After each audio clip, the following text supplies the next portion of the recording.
You're not going to believe this, but we have to talk about the regressive left today. I've actually been trying to get away from discussing the regressive left lately and instead talk about the ideas of classical liberalism, which I believe in, but current events keep dragging me back. I see on social media that people are using the phrase regressive left a bit less lately and replacing it with terms like bigoteer, the control left, or the illiberal left. Whatever name you use for this well-meaning yet painfully misguided set of ideas is largely irrelevant. We needed this phrase to identify this backwards ideology which puts groups before people, and sometimes you need a label to get people to understand an idea. The portion of the left which is no longer progressive, meaning for progress, but regressive, meaning going backwards, has been identified, and now we're clearly bringing people to the side of reason. All of you who talk about this with friends and family, who use the regressive left hashtag on Twitter, and share these videos are part of this political awakening. Yes, it seems like these backwards ideas are getting stronger in some circles, but at the same time, finally, for the first time in a long time, those of us who are liberal and open to new ideas are coming together and being heard. Whether or not you like Trump, his win was a huge rejection of the identity politics of the left.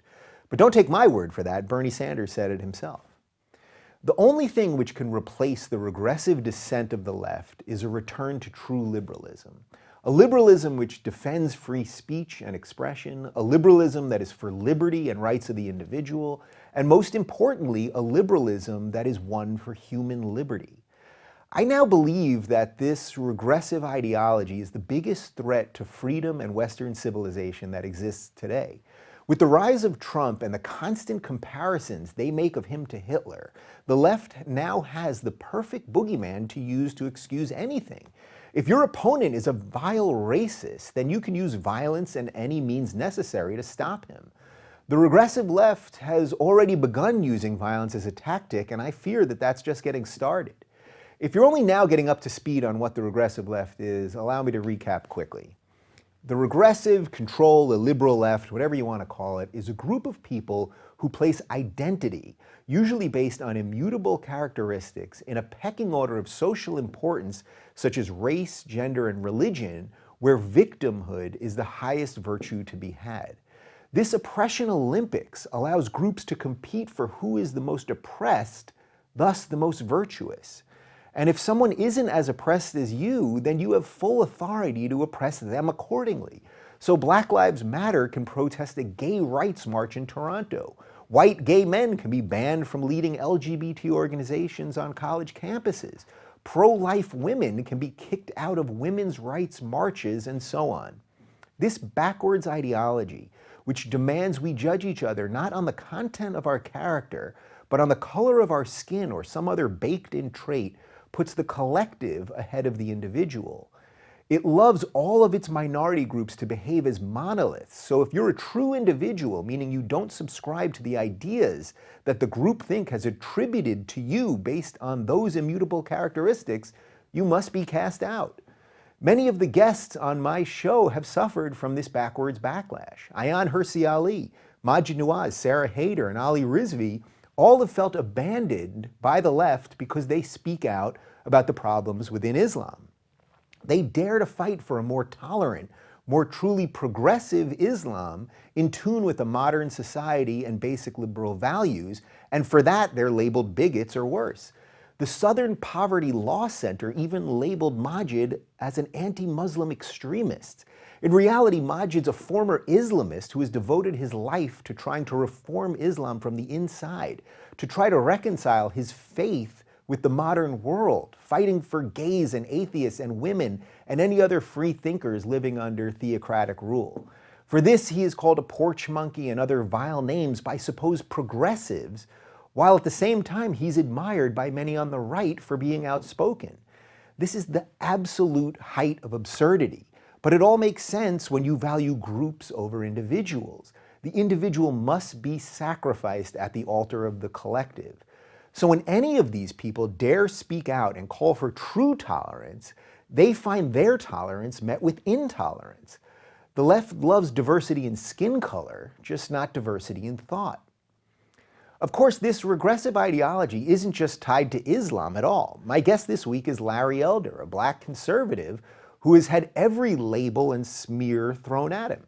Again, like with the previous guests I just mentioned, these slurs come from people on the left who would rather silence and dismiss their opponents than actually engage them in an honest way. People often ask me which interview I've done that's changed my views the most, and I almost always say that it was the first time I sat down with Larry Elder. He challenged my views on systemic racism, as well as the need for a strong family, and was one of the people that helped sell me on why small government is important. If you haven't seen the video, we'll post the link right down below. Larry challenged me, and I wasn't ready, so I can't say that it was my best moment on camera, but I listened and learned, and just as importantly, we didn't edit any of it out. So I'm looking forward to picking up where Larry and I left off. And as for where we left off, this is where I feel there might be nothing left for me on the modern American left. You all know most of my positions on important issues. I'm for free speech, even for white supremacist Richard Spencer to speak and not get punched in the face, as happened just a couple days ago.